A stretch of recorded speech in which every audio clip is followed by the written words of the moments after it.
അമേരിക്കയെ കത്തിക്കാൻ ഒടുവിൽ ഹൂത്തിപ്പട വരുന്നു എന്ന റിപ്പോർട്ട് പുറത്തു വന്നു.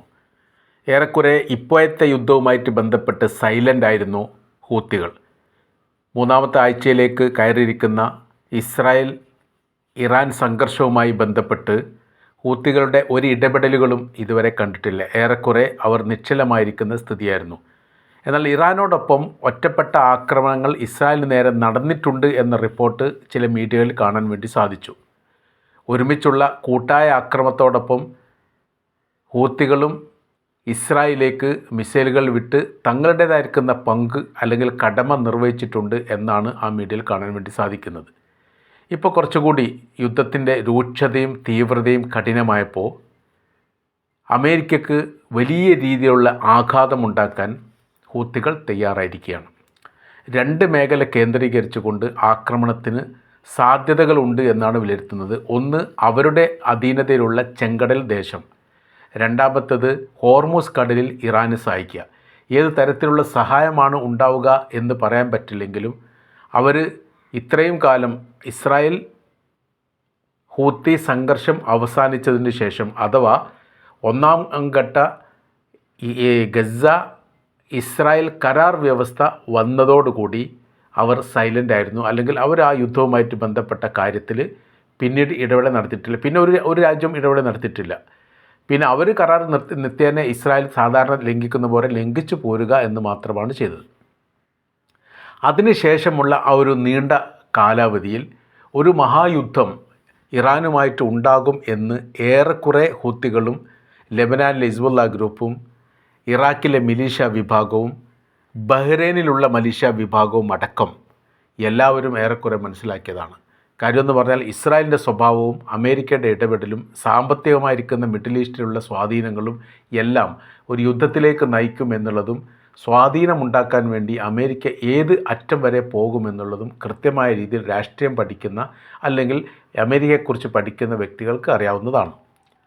ഇവരൊക്കെ യുദ്ധത്തിൽ നിത്യേന പങ്കെടുക്കുന്ന വിഭാഗമായതുകൊണ്ടും യമനിലുള്ള ഹൂത്തി വിഭാഗത്തെ സംബന്ധിച്ചിടത്തോളം അവർ ആ രാജ്യത്തിനകത്തുള്ള ആഭ്യന്തരമായിരിക്കുന്ന വിഷയങ്ങളിൽ ഒരുപാട് സംഘർഷത്തിലേർപ്പെടുകയും സൗദി അറേബ്യയും യു എ അടക്കമുള്ള രാജ്യങ്ങളുമായിട്ട് യുദ്ധം ചെയ്യേണ്ട സ്ഥിതികളും ഉണ്ടായിട്ടുണ്ട്. ഇങ്ങനത്തെ ഈ കാര്യങ്ങളെല്ലാം പതിറ്റാണ്ടുകളോളം നിന്നിട്ടുണ്ട് എന്നാണ് പറയപ്പെടുന്നത്. ഏകദേശം 15 വർഷത്തോളമൊക്കെയാണ് അതിൻ്റെ സമയപരിധികൾ പറയുന്നത്. അത്രയും കാലം നീണ്ടു നിന്ന വലിയൊരു യുദ്ധത്തെ നയിച്ച വിഭാഗമാണ് യഥാർത്ഥത്തിൽ ഹൂത്തികൾ എന്ന് പറയുന്നത്.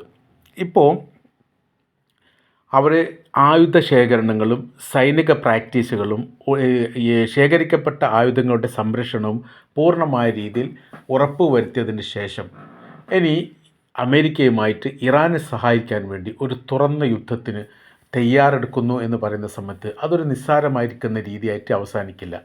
കാര്യം ചെങ്കടൽ ഹോർമൂസ് കടൽ പോലെ അടക്കപ്പെടുന്നൊരു സ്ഥിതിവിശേഷം ഉണ്ടാവും. അങ്ങനെ വരുന്ന സമയത്ത് ഈ മേഖല കേന്ദ്രീകരിച്ചുകൊണ്ട് ഒരു കപ്പലുകൾക്കും സ്വതന്ത്രമായ രീതിയിൽ സഞ്ചാരം നടത്താൻ വേണ്ടി സാധിക്കില്ല. ഇപ്പോൾ തന്നെ ഇറാൻ പറഞ്ഞിരിക്കുന്ന കാര്യം, ലോകത്താകമാനം പെട്രോളിയവുമായിട്ട് ബന്ധപ്പെട്ട വിഷയത്തിൽ പ്രയാസമുണ്ടാക്കുക എന്നുള്ളത് ഞങ്ങളുടെ ലക്ഷ്യമല്ല. അമേരിക്കയെയും ഇസ്രായേലിൻ്റെയും അവർക്ക് അനുകൂലമായിരിക്കുന്ന വിഭാഗങ്ങളുടെയും കപ്പലുകൾ മാത്രമാണ് തടയുക. ഇതേ നിലപാട് തന്നെയാണ് ചെങ്കടലിൽ ഹൂത്തികളും സ്വീകരിച്ചിരുന്നത്. അമേരിക്കയുമായിട്ടൊരു കരാർ വ്യവസ്ഥ അവർ ഓൾറെഡി ഉണ്ടാക്കിയിരുന്നു.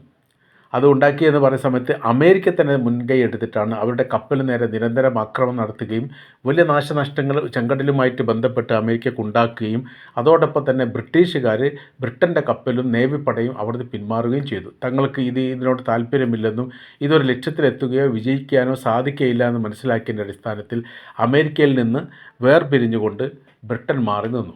ഇങ്ങനത്തെ ഒരു സാഹചര്യം വന്ന സമയത്ത് അമേരിക്ക ചെങ്കടലിൽ ഒറ്റപ്പെട്ട അമേരിക്കക്ക് നേരെ നിരന്തരം ആക്രമണം നടത്തിക്കൊണ്ടേയിരുന്നു. അതിനോട് ഒരു രാജ്യവും സഹകരിച്ചില്ല. പ്രത്യേകിച്ച് അറബ് രാജ്യങ്ങളോട് സഹകരണം പല ഘട്ടങ്ങളിൽ അമേരിക്ക തേടിയിട്ടുണ്ടെങ്കിലും അമേരിക്ക ഒരിക്കലും അവരെ സഹായിക്കാൻ വേണ്ടി, അറബ് രാജ്യങ്ങൾ അവരെ സഹായിക്കാൻ വേണ്ടി തയ്യാറായിട്ടില്ല. സൗദി അറേബ്യ കർക്കശമായ രീതി പറഞ്ഞു, നിങ്ങൾ ഹൂത്തികളുമായിട്ട് യുദ്ധത്തിൽ ഏർപ്പെടരുത്, അത് നിങ്ങൾക്ക് അപകടം ചെയ്യും, ഒരിക്കലും വിജയിക്കാൻ വേണ്ടി സാധിക്കുകയില്ല എന്ന് ഇപ്പോഴത്തെ ഭരണാധികാരി തന്നെ നേരിട്ട് പറഞ്ഞു എന്നുള്ളതാണ് മുഹമ്മദ് ബിൻ സൽമാൻ രാജാവ്. അദ്ദേഹം പറഞ്ഞിരിക്കുന്ന കാര്യം ഇങ്ങനെയാണ്: ചെങ്കടൽ ക്രോഡീകരിച്ചുകൊണ്ട് ഒരു ആധിപത്യം ഉണ്ടാക്കുന്ന ഒരു രീതി അമേരിക്കക്ക് വലിയ പ്രയാസമാണ്. മാത്രമല്ല വലിയ നഷ്ടങ്ങളുണ്ടാവും. അതുകൊണ്ട് ഈ യുദ്ധത്തിൽ തങ്ങൾ സഹകരിക്കില്ല എന്ന് മാത്രമല്ല ഒരു തരത്തിലുമുള്ള പിന്തുണ നൽകുകയും ചെയ്യില്ല എന്ന് പറഞ്ഞ് ചെങ്കടലിൻ്റെ അതിർത്തി പങ്കിടുന്ന രാജ്യങ്ങളുമായി അമേരിക്ക പലവട്ടം ജോ ബൈഡൻ്റെ കാലത്താണത് സംസാരിച്ചിട്ടുണ്ടെങ്കിൽ ആരും അനുവദിച്ചില്ല. സൗദിയില്ല, UAE ഇല്ല, ഈജിപ്തില്ല, ബഹ്റൈനില്ല, ഒരു രാജ്യവും അതിനോട് സഹകരിക്കാതെ വന്ന സമയത്ത് ഞങ്ങൾ ഒറ്റയ്ക്ക് യുദ്ധം ചെയ്ത് നേടും എന്നുള്ളതായിരുന്നു പറഞ്ഞത്. ഒറ്റയ്ക്കൊന്നും യുദ്ധം ചെയ്ത് നേടാൻ കഴിഞ്ഞിട്ടില്ല. ഇരട്ടയായിട്ട് ബ്രിട്ടനുമായിട്ട് ചേർന്നിട്ട് നേടാൻ കഴിഞ്ഞ് അങ്ങനെ ദയനീയമായിരിക്കുന്ന പരാജയം ഉണ്ടായി.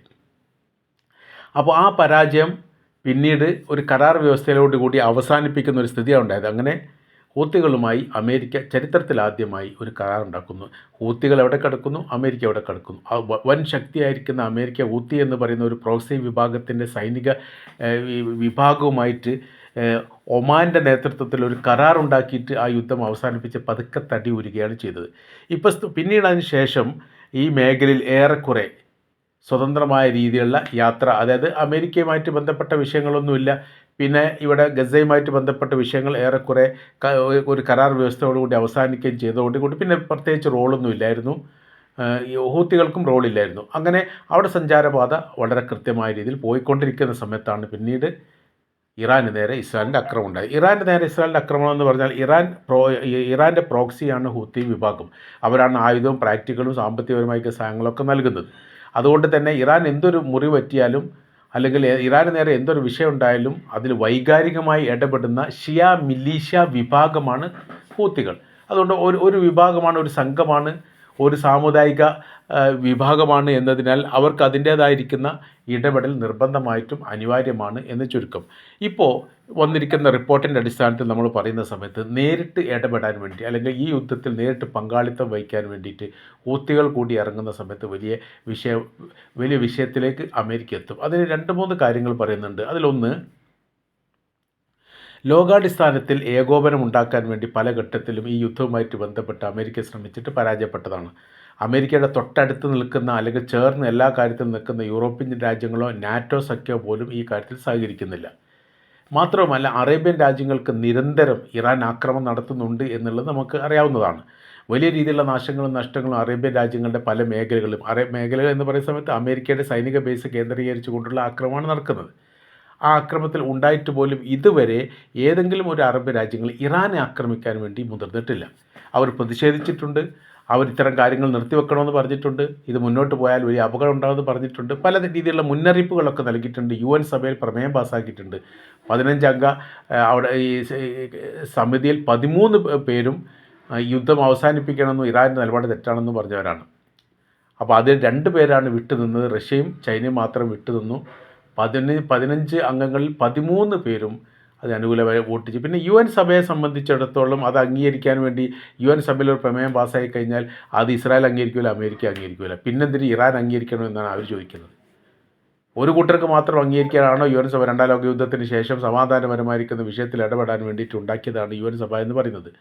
അത് മുസ്ലിം രാജ്യങ്ങൾക്ക് നേരെ ഒരു വിഷയം വരുന്ന സമയത്ത് മാത്രം ഏകോപനവും യുദ്ധപ്രഖ്യാപനവും കാര്യങ്ങളൊക്കെ നടത്തുകയും അതല്ലാത്തൊരു വിഷയം ഉണ്ടാകുന്ന സമയത്ത് അതിനെ നിരുത്സാഹപ്പെടുത്തുകയും അതിനെ എതിർക്കുകയും ചെയ്യുന്ന രീതികൾ, അത് അങ്ങനെയാണെങ്കിൽ പിന്നെ ആർക്കും അത് വേണ്ട എന്നുള്ള നിലപാടാണ് ഇറാൻ സ്വീകരിച്ചത്.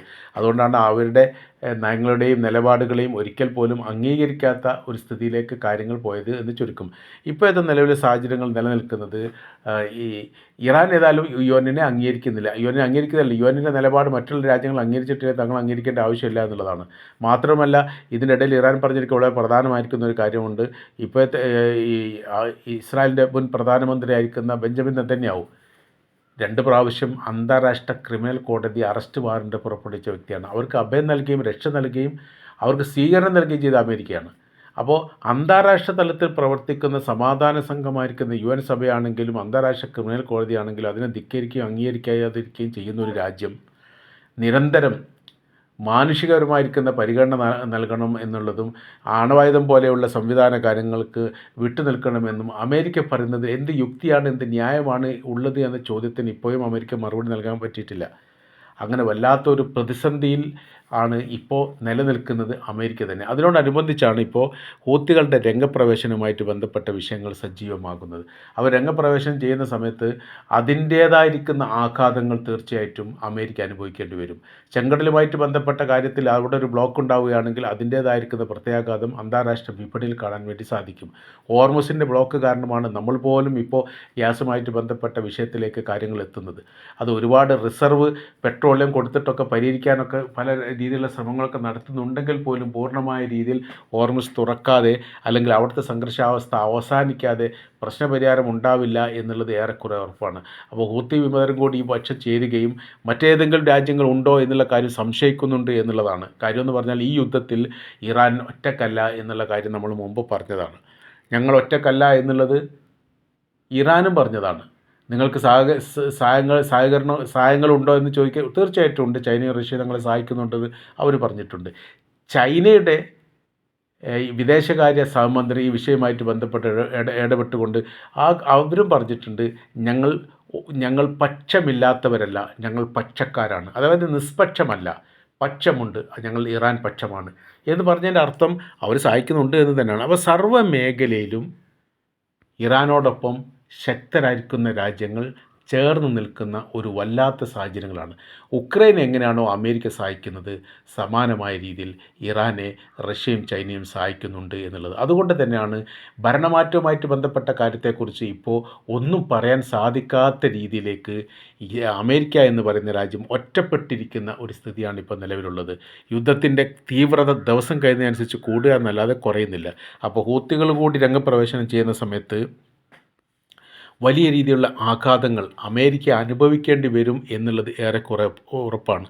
അതിൻ്റെ ഈ വിഷയങ്ങൾ, അതിൻ്റെ പ്രയാസ ബുദ്ധിമുട്ടുകൾ അമേരിക്ക അനുഭവിക്കേണ്ടി വരും എന്ന് പറയുന്ന സമയത്ത് അതിനൊരു ബദൽ സംവിധാനത്തെക്കുറിച്ച് അമേരിക്ക ആലോചിക്കുന്നുണ്ട് എന്നുള്ളതാണ്. നിരീക്ഷണം കൃത്യമായ രീതിയിൽ മറ്റുള്ള രാജ്യങ്ങളുടെ നിലപാടുകളും സമീപനങ്ങളും ഒക്കെ വളരെ കൃത്യതയോടുകൂടി നിരീക്ഷിക്കുന്ന രാജ്യമാണ് അമേരിക്ക എന്നതിനാൽ അവർ ഈ വിഷയവുമായിട്ട് ബന്ധപ്പെട്ട് വളരെ രീതിയിൽ ശ്രദ്ധയോടുകൂടിയാണ് കാര്യങ്ങൾ കൈകാര്യം ചെയ്യുന്നത് എന്ന് ചുരുക്കം.